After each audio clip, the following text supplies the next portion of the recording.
생명에 이르는 회개 6항인데요. 6항을 이제 6항의 내용을 보면요. 이제 회개의 방향성과 회개의 결과에 대한 이제 내용인데요. 회개가 하나는 6항이 뭘 안 말하냐면 하나님을 향하는 것이다. 그리고 회개는 그 하나님께 회개하고 화평을 누리고 하나님의 은혜를 받은 사람은 사람에게 그 미워하는 마음, 악한 마음을 가진 것을 결국 사람의 관계를 통해서 회개가 일어나야 된다. 이 두 가지를 말하는 거죠. 그래서 이 회개가 공동체적인, 하나님 앞에 회개한 사람은 공동체 안에 또 부부 사이 안에 우리의 관계 속에서 서로 화목하고 사랑을 영접하는 그 회개를 이제 다음 주에는 이제 그것이 어떻게 공동체 안에서 우리가 어떻게 형제를 사랑하고 지체를 여기고 그렇게 회개의 삶이 무엇인지에 대한 이야기를 함으로 이제 생명에 이른 회개가 마무리될 것 같습니다. 제가 오늘 다 하려다가 너무 길어질 것 같아서 했습니다. 여러분, 6항의 첫 문장에서 이제 진술하는 것처럼 회개는 누구에게 하냐? 그러니까 하나님께 하는 거죠. 그래서 이 회개가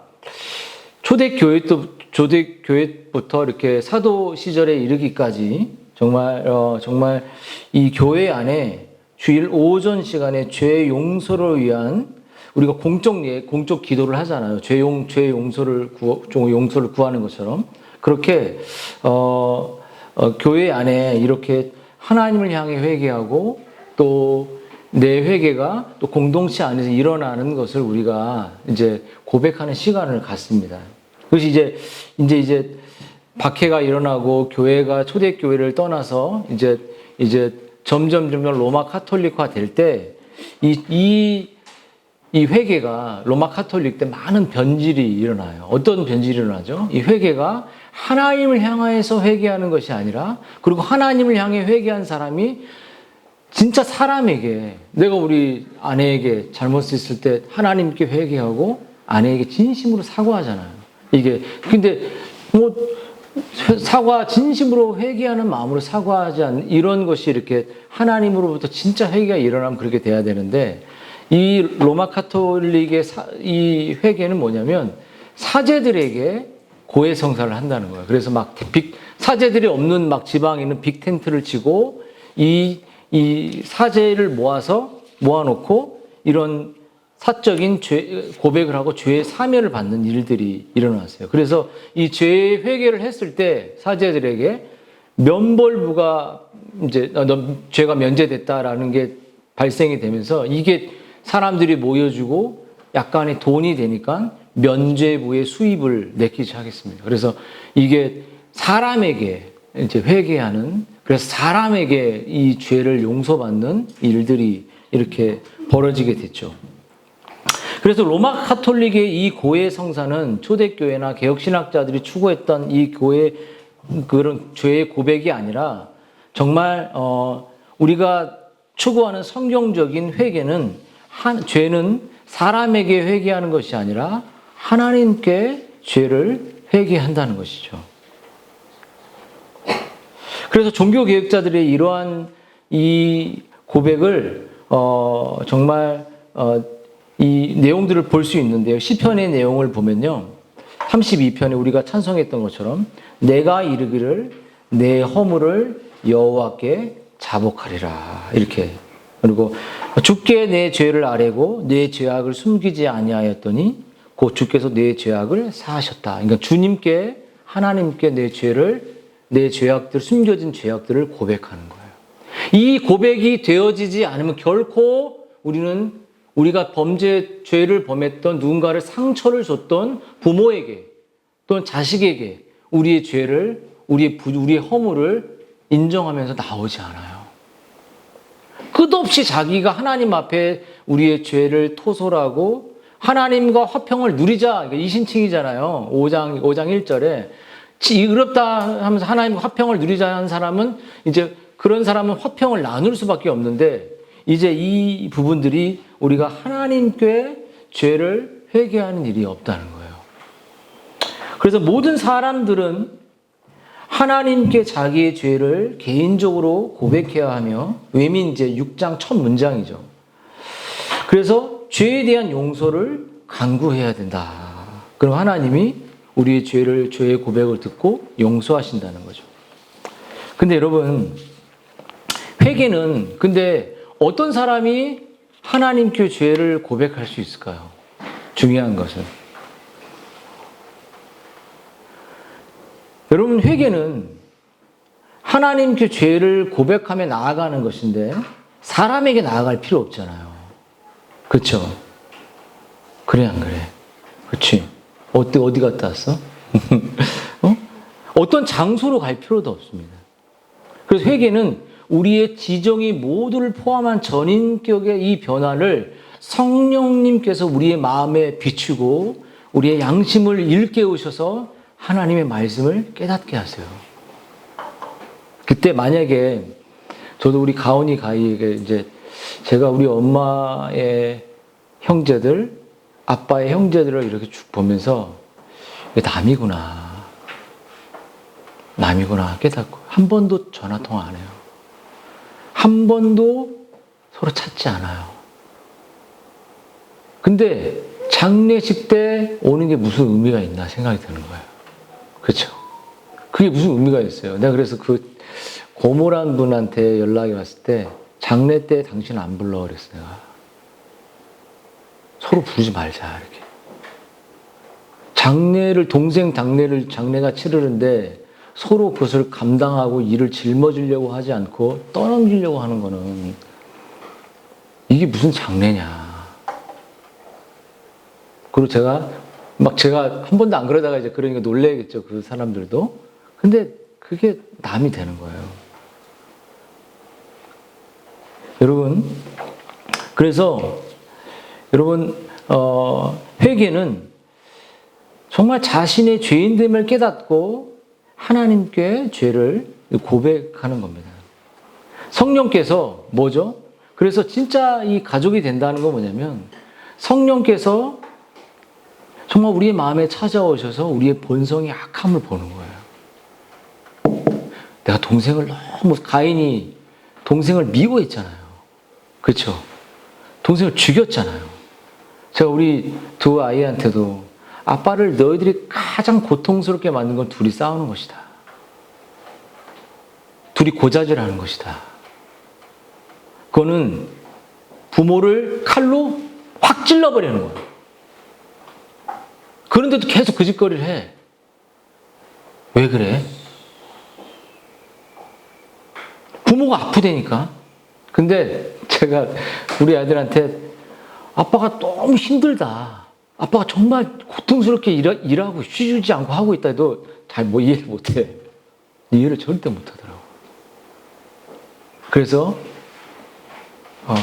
자기가 좋아하는 것만 좋아하고 지금 거의 짐승이 어떻죠? 자기가 좋아할 때 이렇게 오잖아요. 먹을 거 이렇게 고양이들도 이렇게 안 오다가 먹을 거 주면은 혓바닥 이렇게 하고 싸가지고 이렇게 뒤로 탁 돌고 도망가 버려. 와, 내가 제가 좀 주고 이렇게 좀 이렇게 꼬리도 흐르고 이래야 되잖아. 절대 안 그래. 고개 싹 돌려버려.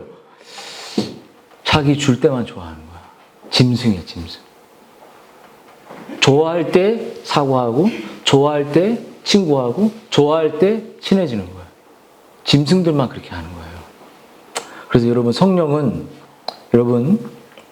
성령 하나님 우리의 양심에 빛을 비추셔서 정말 우리들이 하나님께 또 사람들 앞에 말하는 것을 멈추고 성령은 정말 내가 사람들에게 어떤 걸 잘못해 이걸 말하는 걸 멈추고 하나님께 나아가게 하고 하나님께서 우리 주 예수 그리스도를 여러분의 심령의 구주와 용서하신 주님으로 이렇게 밝히 보이도록 우리의 죄를 가져가면 우리 성령님께서 우리 예수님이 우리 아이들의 죄를 너희들의 이기적인 거를 다 용서했다는 것을 깨닫게 하시는 것이 성령께서 우리에게 회개하는 그 모든 과정들이에요.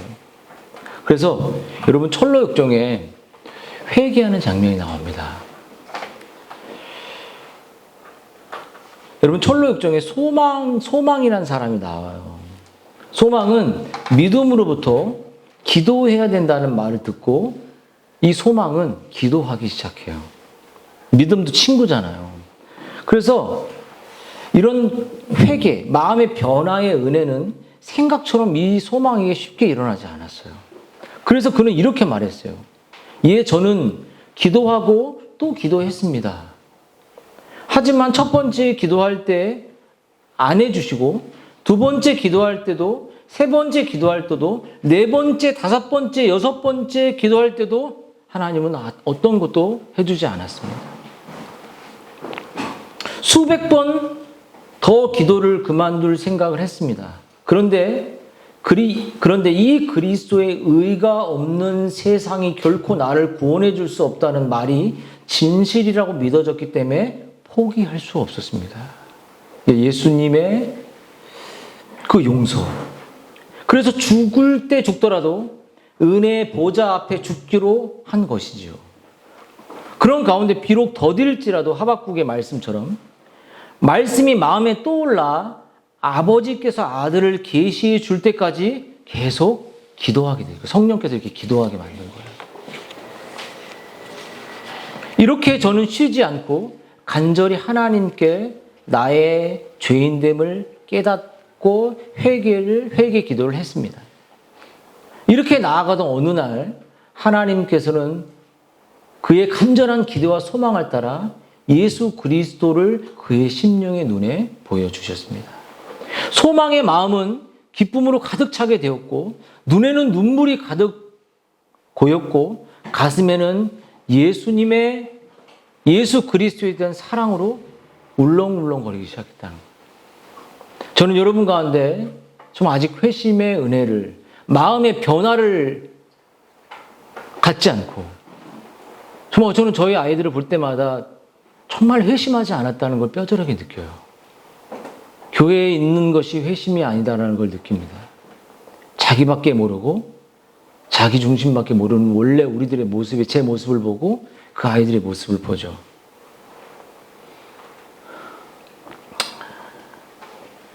여러분 소망이 하나님께 나아간 것처럼 포기하지 말고 여러분 기도 정말 회개의 기도를 여러분이 실천하시길 바라요. 여러분의 의지를 꺾어주시길 하나님께 간구해야 돼요. 이렇게 구원의 은혜를 구하며 하나님께 나아간 사람들 가운데 구원받지 못한 사람 아무도 없습니다. 나를 바라보며 나를 바라보라. 그러면 산다. 이런 말씀을 주님이 늘 하십시오. 그래서 회개는 무엇이냐? 회개에 가장 필요한 것은 무엇이냐면 자기가 너무나도 부패했다는 거예요. 내 내면이 완전히 오염되었고 나밖에 보이지 않는다는 거예요. 그리스도도 보이지 않는다는 거예요. 완전 썩어 문드러진 전적으로 타락한 무능한 죄인이란 억울하다는 것들. 그래서 회개는 이 인간의 모든 의의를 무너뜨리는 작업입니다. 너는 아무것도 아니야. 너는 아무것도 아니야라는 것을 무너뜨리는 작업입니다. 근데 여러분 이 시대에 제가 이번에 광주 갔을 때 저희 형님이 정치 얘기하다가 한번 엄청 싸우고 저는 정책 유토피아가 있지 않습니다라고 말하니까 집에 올라가라고 하더라고. 근데 이재명 그 대통령 안 그래도 될 것 같은데 그렇게 가족보다 소중하냐고. 근데 이제 그러면서 형님이 이제 중재를 하고 자기가 이제 신앙생활을 8개월 동안 했다는 거예요.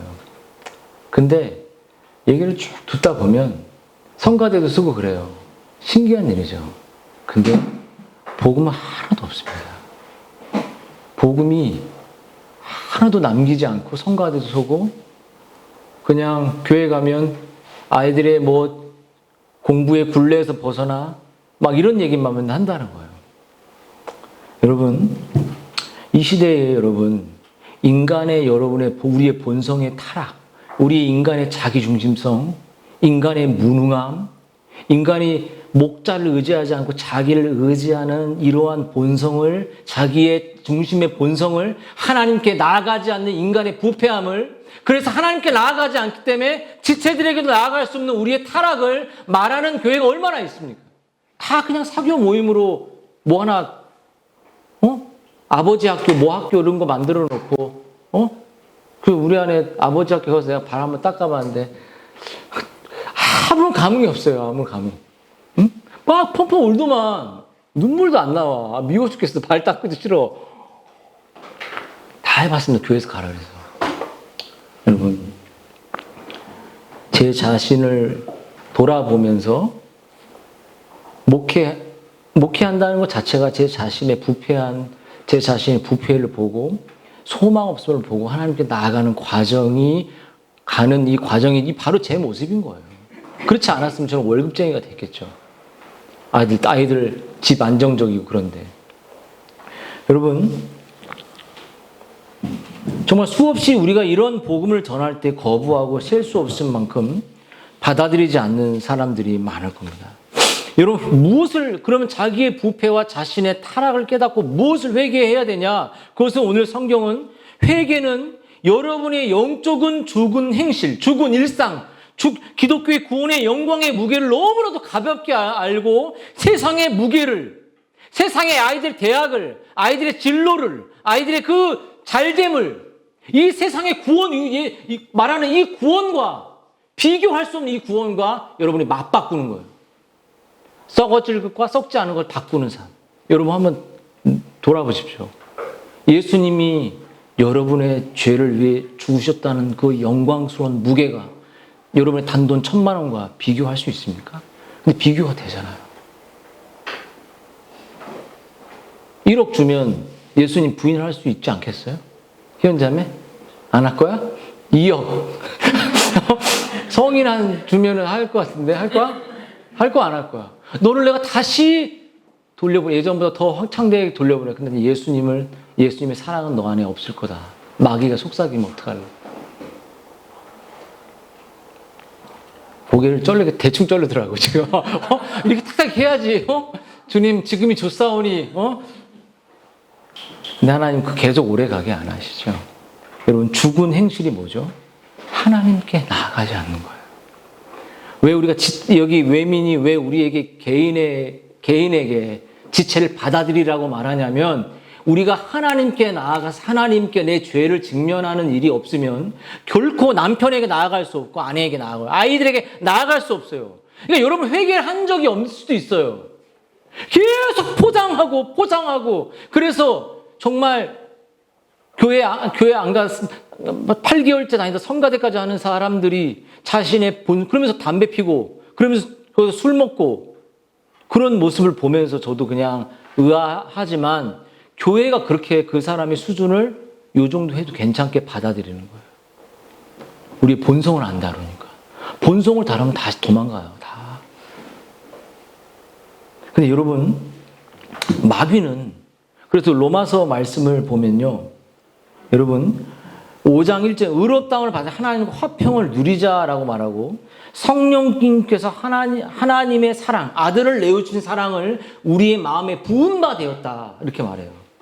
그러니까, 그래서 다시 말하면 성령님께서 하시는 일은 우리를 사랑하신 일, 아들을 보내셔서 우리의 죄를 위해 죽게 하신 일, 우리가 죄인 되었을 때 그리스도께서 우리를 위해 하나님의 사랑을 확증했다. 이 사랑을 우리에게 부었다고 말하는데 마귀가 하는 일은 뭐냐면, 그래요. 하나님이 나를 사랑했다는 말을, 아들을 주셨다는 말, 하나님의 아들이 예수님께서 우리의 죄를 용서했다는 걸 알겠습니다. 동의합니다. 여기로 끝나는 거예요. 이게 믿음이 아니죠. 성령이 우리의 마음에 부음바 되었다라고 하는 건 우리가 하나님을 알게 되는 거예요. 경험적으로, 체험적으로.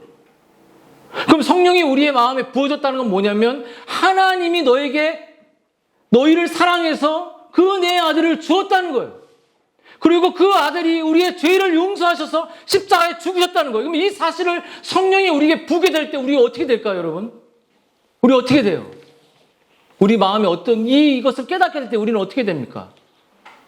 응? 세리야, 어떻게 돼? 성령께서 이 사실을 너에게 깨닫게 될 때 어떻게 될 것 같아? 응? 어떻게 되냐고. 이런 사람이 어떻게 됩니까? 이 사실 성령이 부으셨다 그래요. 부으셨다. 부었다는 건 체험적인 거예요. 쏟아 부은 거예요. 하나님의 사랑을 쏟아 부었어요. 하나님이 우리를 사랑하셨다라고 말하고 그 사랑은 뭐냐? 그리스도께서 우리를 죄를 위해 죽으셨다는 거. 그것을 쏟아 부었대요. 성령께서.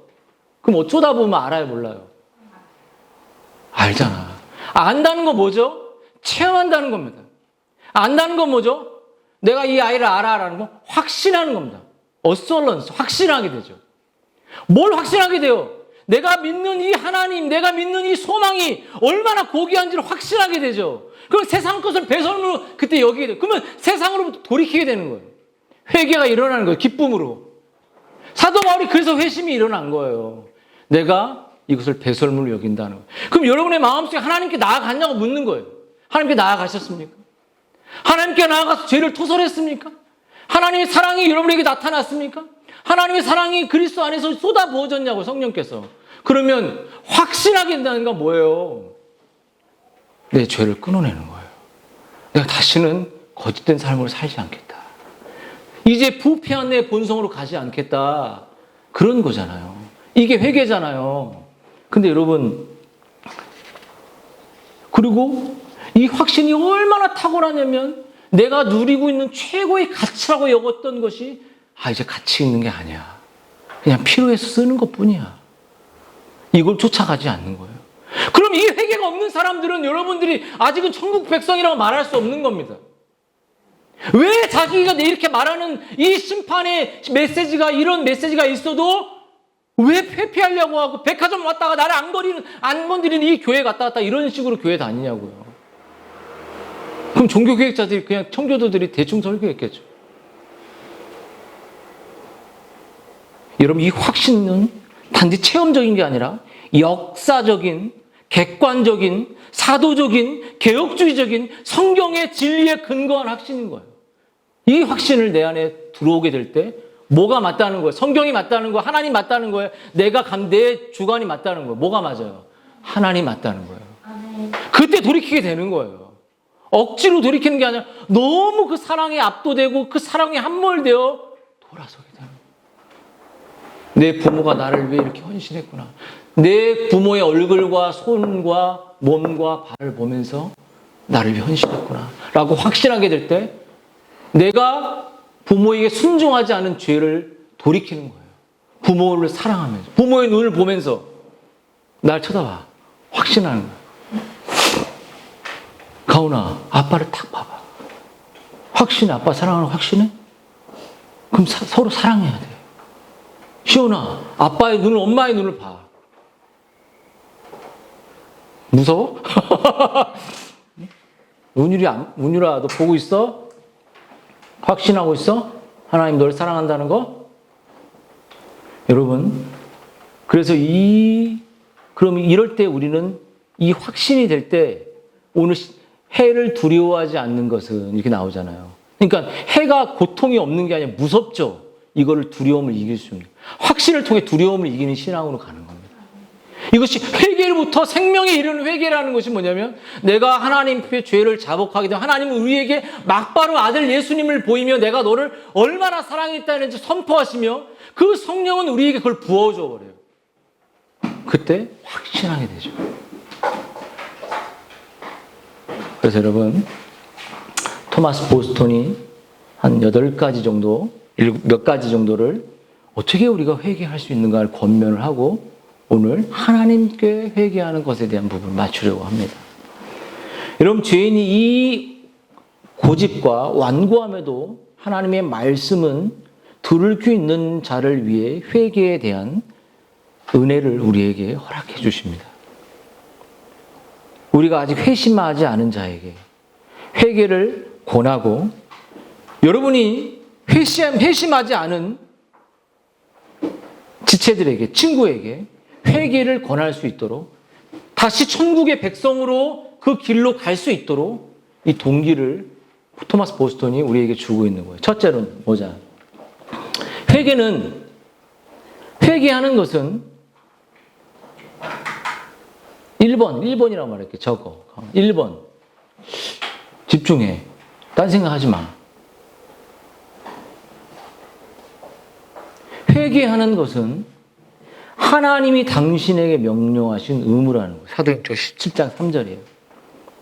여러분 설령 회개할 다른 이유가 없다 해도 하나님의 절대적인 권유와 명령으로 뭐라면 회개는 의무라는 거예요. 그리스도인의 삶의 의무죠. 엄마, 아빠, 제가 잘못했어요. 이게 왜요? 이런 싸가지 없는 말 하지 말고 그냥 하나님 앞에 잘못했어요. 하나님의 권위를 대신한 부모에게 잘못했어요. 발 똑바로 해. 목사님 봐. 두 번째, 하나님의 긍휼하심이 여러분을 회개로 이끈다는 거예요. 하나님은 여러분을 하나님께로부터 성령은 인도하셔서 그 하나님이 자비가 얼마나 크신지를 보여주세요. 우리가 하나님께 회개하며 우리의 잘못을 고백할 때 하나님의 자비가 쫙 펼쳐져요. 탕자의 아버지가 탕자를 안아준 것처럼 말이죠. 여러분 이 선하신 하나님이 우리를 기다리는데 왜 회개하지 않냐고 보스턴은 말합니다. 세 번째, 여러분 죄악이 당신을 회개로 몰아간다라고 말했어요. 여러분 모든 죄가 주는 쾌락은 죽음의 낙심이기다. 죄는 영원한 평안을 주지 못하고 죄의 쾌락은 쓰디쓴 것으로 변하고 만다. 그러니까 우리가 죄를 먹을 때 완전 쓴 것으로 변화. 내 마음이 지옥으로 바뀌잖아요. 그래서 회개하라는 신호예요. 회개하거라. 여러분 네 번째, 죽음을 생각하십시오. 회개하는 사람에게. 죽음의 필수 불가결성은 당신에게 회개를 촉구한다. 너 왜 안 쓰니? 쓰고 있어? 시온이.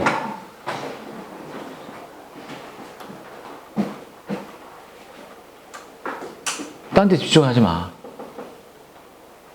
학교 수업만큼 열심히 해. 더 열심히 해.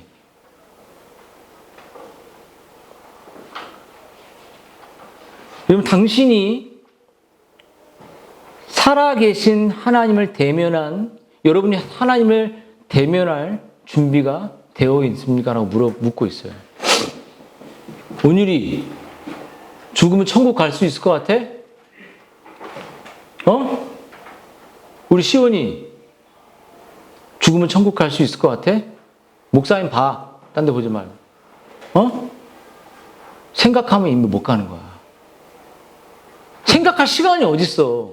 수학 문제 푸는데 딱 답이 보여야지. 그거를 생각하고 있으면 한참 있다 보면 다른 문제 못 풀지. 가온이 죽으면 천국 갈 수 있어?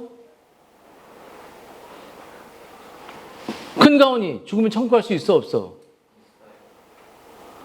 저 유선인데. 여러분 죽음을 준비하시라는 거예요. 제발. 죄는 여러분 일단 죽고 나면 회개할 기회가 없습니다. 죽기 전에만 회개할 수 있다는 거예요. 토마스 보스턴의 이야기.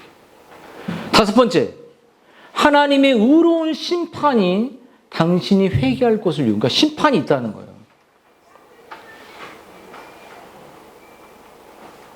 여러분 주님이 우리에게 오셔서 우리를 심판하실 텐데 그 심판의 메시지는 뭐냐면 네가 회개하지 않으면 이 심판을 견디지 못한다는 거예요.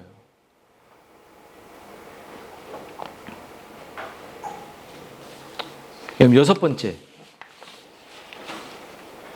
그리스도가 당하신 고난이 당신을 회개로 이끈다고 말했어요. 여러분 십자가를 보고서 죄에 대한 하나님의 진노가 얼마나 무시무시하고 하나님이 얼마나 죄인을 사랑하시는지 보라는 거예요. 그러니까 내 아들인데 아들을 죽이는 그 사건. 근데 그 아들을 죽일 만큼 우리를 사랑하신다는 사건. 죄를 짊어지신 하나님의 아들을 보고 회개할 수 없을 정도로 우리들의 마음이 완고하지 않냐고 묻는 거예요. 하나님께로 돌이키라는 거예요. 하나님께로. 그리고 7번째, 여러분이 하나님을 대적하여 행한 잘못을 생각해서라도 여러분은 회개해야 한다고 말해요. 여러분, 죄는 모든 것을 보시는 하나님의 눈을 무시하는 거죠. 만약에 여러분이 부모님이 하지 말라 그러는데 계속 해. 그럼 부모님 무시하는 거야? 아니면 가짱기 여긴 거야? 아니면 존중하는 거야? 무시하는 거지. 가온이, 아빠가 하지 말라 그러는데 계속 하면 아빠 무시하는 거야? 어떤 거야? 아빠를 존중하는 거야? 무시하는 거지. 아빠를 무시하는 건 하나님을 무시하는 거야. 하나님의 대리자인 아빠니까. 하나님 대리자인 엄마니까. 잘 들어. 학교에서 이거 안 알려줘. 학교에서는 영원히 죽고 천국 가는 거 안 알려준다고. 그러면 여기 더 신중하게 들어야 될 거 아니야. 너무나도 여유 있는 그 삶의 모습. 응? 여러분, 8번째. 여러분, 회개하지 않을 때 죄의 결과를 생각해서라도 당신은 회개해야 합니다. 이렇게 말했어요. 여러분, 회개하면 멸망하지 않지만 회개하지 않으면 영원히 멸망하는 거예요.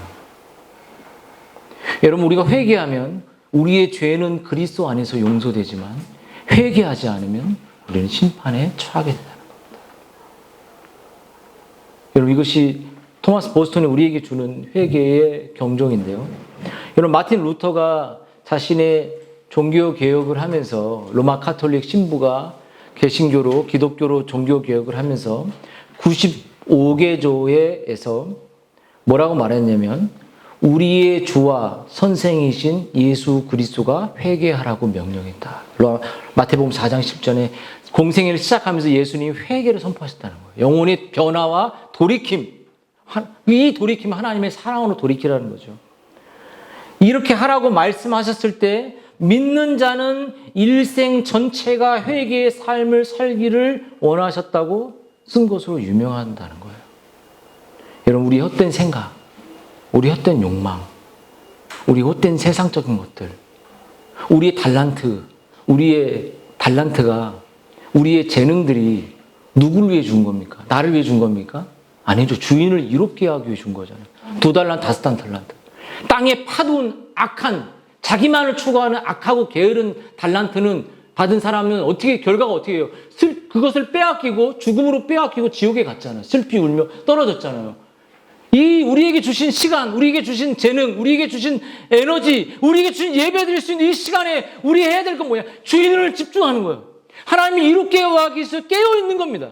하나님을 기쁘게 위해서 우리가 공부하기 위해서 미래를 준비하는 것처럼 우리의 영혼의 미래를 우리가 죽고 나서도 내 후손이, 내 자녀가 이 전했던 이 복음을 듣고 하나님을 이롭게 하고 하나님 영화롭게 하는 삶을 살도록 우리의 달란트, 우리의 시간을, 내 에너지를, 내 젊음을 이 아이에게 영혼의 유익을 위해 쓰는 것, 그것이 최고인 거예요. 다른 데 있지 않습니다. 후쿠만 이렇게 말했습니다. 우리의 일생 동안 회개와 성화는 육신의 생각에서 그리스도의 생각으로 나아가는 순례길이고 옛사람을 벗어버리고 새 사람을 입는 것이다. 이렇게 말했죠. 칼빈은 뭐라고 말했습니까? 지속적인 회개에 관심을 가져야 한다. 이 전쟁은 죽을 때에 비로소 끝난다. 회개는 죽을 때까지 하는 거예요. 사무엘 데이브스는 이렇게 말하고 끝냈습니다. 참되게 회개하는 자는 누구든지 자신의 마음을 비판하는 자. 그러니까 자신의 마음 우리 자신이 비판받을 만하다는 거예요. 내가 누군가를 판단하는 게 아니라 내가 판단받아야 된다. 나는 죄인이라는 거죠. 그렇죠? 내가 누군가를 저 사람 왜 이래 이렇게 말할 때 내가 더 크게 비판받아야 되는데 비판받지 않았다는 거예요. 이 불완전한 상태에 있는 동안 그는 거기에서 끊임없이 회개할 이유를 발견한다. 그러니까 내 자신을 볼 때 회개할 이유가 무궁무진하다는 거예요. 그렇죠? 여러분. 그래서 우리는 날마다 그리스도가 필요하고 우리의 회개의 심령을 성령님께서 허락하셔서 하나님께로 나아가는 거예요. 그래서 그 하나님은 우리에게 그리스도의 사랑을 보여주시고 성령은 그 사랑을 우리에게 부어주시죠. 그것을 우리가 체험하게 될 때 우리는 신자로 매일매일 살아가게 되는 거룩하게 그리고 그 아이들의 그 가치를 심어주는 것이죠.